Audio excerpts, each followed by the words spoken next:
What's going on, guys? ¿Cómo están? BugaLuis here and welcome you all back again to another video here today on the channel. And today we're gonna take a look at some transfer news, but I wanna focus mainly on Manchester City today.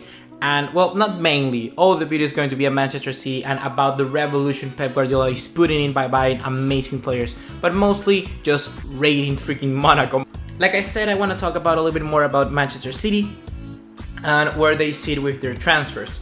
So we saw Bernardo Silva moving in Friday for around 41 million according to, it was I think Bleacher Report, and then it rose up to 70 million, and then I checked again and it was 81 million. So there's not really an exact value for this player, but 81 freaking million for this guy is just too much in my opinion. Too much for this guy, not only because in like my personal opinion he's really good, I gotta say he's really amazing.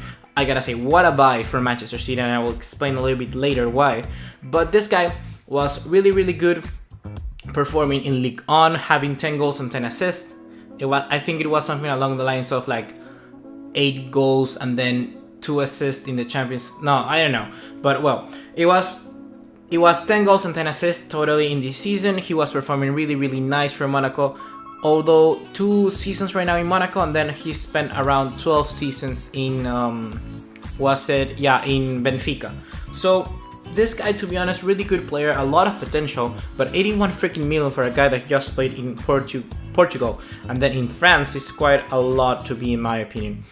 I know Neymar went for a similar fee, but I mean, yeah, Bernardo Silva I don't think is going to be the next Neymar by any freaking means. And most importantly, I gotta say, I didn't see a lot of clubs going in for him. I just saw Manchester City and Manchester United, mainly Manchester United throughout the whole of the season and probably the last 4 months of the season in total. I never saw Barcelona, I never saw Real Madrid, I never saw someone like Bayern Munich or even some of the Milan clubs, either Inter or AC Milan. Nobody was really going in for him, but out of nowhere he went for Manchester City. I was like, what a buy for Manchester City, because to be honest, having this kind of player and stealing it basically from all of the other clubs in world football is quite a big deal. But then we gotta check that Manchester City has a lot of attacking players. They have Sané, they have Sterling, Agüero, Gabriel Jesus, they have Iheanacho, which is probably gonna leave.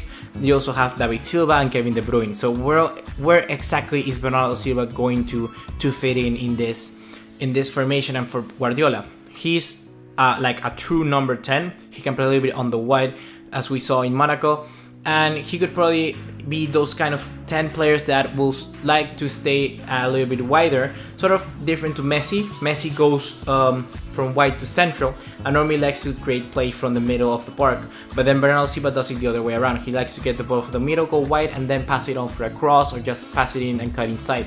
That's sort of like the number 10 Bernardo Silva is. So if we see someone like that, oh wait, David Silva does exactly similar to that. So it's going to be probably David Silva. I'm not gonna say his last season, because definitely Guardiola mentioned previously that David Silva and Agüero will be staying for the next season. I mean, and Bernardo Silva could probably just be a little bit more of a competition for that position. Probably in matches where David Silva is not working that well, probably an injury, he could come in and work in that case.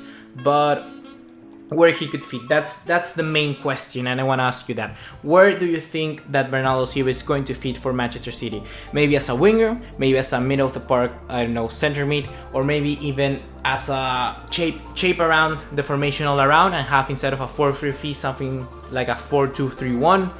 I don't know. What do you think about this? And I want to see your comments and probably respond to some of them in the later, after I post this video up. And then we have other players coming in, and those are Fabinho, which tends to be another player that Guardiola really likes. Fabinho reminds me a lot, I don't want to say Busquets, but sort of like a midfielder who likes to, well, very good defending, first of all, and a very good distributor of the ball. Something like, well, Busquets does a lot, but really I don't have any more examples in mind. But Fabinho could be very good for Manchester City, because in that case we just have Fernandinho and Fernando. Those players cannot perform to that case. Yaya Toure could before, he likes to go a little bit more attacking, but Yaya Toure is already like 34, 35 years old. So probably he's going to go in this season or next season. And Fabinho could definitely be a very good player in that case. I never see, once again, like with Silva, I don't see many teams being being linked to Fabinho, to be honest, just City, and he will be a very nicely. Next up, the other player was Benjamin Mendy. Benjamin Mendy was also leaked, reportedly was today. Today is the 28th of May, and it seems that Benjamin Mendy was going to be on a plane to Manchester, but then like 2 minutes afterwards he posted an Instagram video being in Paris in a freaking motorcycle for Champs-Élysées. So I don't know, the news is really rocky about that, unless he was saving that video for I don't know, posting it in the case somebody reported that he was going on a plane to Manchester. But once again, Benjamin Mendy could be a very good player. He's probably one of the best left backs right now, because the ability we saw in Monaco just attacking forward, especially in that last Juventus game at Turin, he was really good. He was amazing. His threat of going forward is just like a Dani Alves, but like through the other side.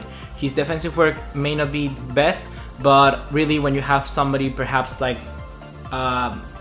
perhaps in a Guardiola system, he could excel in that case, because Guardiola, Barcelona, well, very similar. So if they're gonna have the ball a lot, then it's going to be definitely that Benjamin Mendy could excel in that case. And once again with Fabinho, imagine Fabinho putting the through balls to Benjamin Mendy cross it in or pass it in to Bernardo Silva, and then Bernardo to Gabriel Jesus, and Gabriel Jesus with an amazing goal to the top right corner. It's going to be pretty good. They also have Ederson coming in. Ederson, the goalkeeper, I forgot to mention that. And Ederson, overall, pretty good goalkeeper. To be honest, he's probably more not as good a distributor of the ball like a Marco Ter Stegen or like a Neuer, for instance. But he's more of like a sweeper keeper, and he's going to be a little bit perhaps risky. But I think, which is really surprising, because I don't really think he suits Guardiola that much. He plays a lot with his hands and also with his feet. But when I mean with his feet, not passing it short, not playing from the back, but rather like long passes. He in the final of the cup in Portugal, he put an amazing assist for Jonas, I think it was, and he put it like all the way through the park and just one touch pass. Oh, amazing cross from the goalkeeper line, and then pass it on to the striker and then scored. So he could perform very good in that case, and that's going to be probably a different like surprise tactic for Guardiola next season, and something that players could definitely need to work out, and managers in the Premier League. And like I said, very good goalkeeper. He's also have the potential to be very good. And nothing, I gotta say that pretty well set Manchester City with their signings. Imagine this starting 11. Ederson in goal, then you have Stones and company, or perhaps another center back if they really needs to be, because, well, we know that Manchester City defense is a little bit rocky, but probably with the signings coming in, it will be a little bit better. On the left hand side, we have Benjamin Mendy. On the right back, who could be? I don't think Guardiola is going to put Fernandinho no longer at right back. Probably somebody like Nelson Semedo, or I don't know, someone like Hugo Mayo from Celta de Vigo. Perhaps not really good right back, 25 years old, really solid. He could play very well in that case. So, and then imagine center defensive mid, Fabinho, then De Bruyne at one side, either David Silva or Bernardo Silva as the other center mid, and then up top you have Agüero, Sterling, Sané, and then also Gabriel Jesus in here for anybody of those front three. And it's going to be very good to see. These Manchester City teams could really work a lot. Last year, a lot of people said that Manchester City were going to win the league, but to be honest, Guardiola cannot make anything. The squad needs to perform as well, and you could see right away, I could just say, for looking at the squad, Zabaleta, Sagna, and then Clichy at the other side wasn't going to really be a world-class team. So right now this year, I think they could really perform. And Manchester United, you need to step up. I think Guardiola is just... I knew Guardiola may have a lot of work to do, but Mourinho cannot sit around with his hands crossed. He also needs to perform a little bit better in the transfer window. He did very well in the last summer, so it's going to see very interesting to be that he performs the same in the summer this year. So guys, if you enjoyed this video, sort of like me reviewing or taking a look at some transfer news from some clubs specifically, I can do a lot more. I'm planning to do one in AC Milan because they have a lot of news coming in. And well, nothing, I'd like to see your thoughts on the comments box below. Please drop us a like, leave us a subscribe, and I'll see you in the next one. Take care, ciao.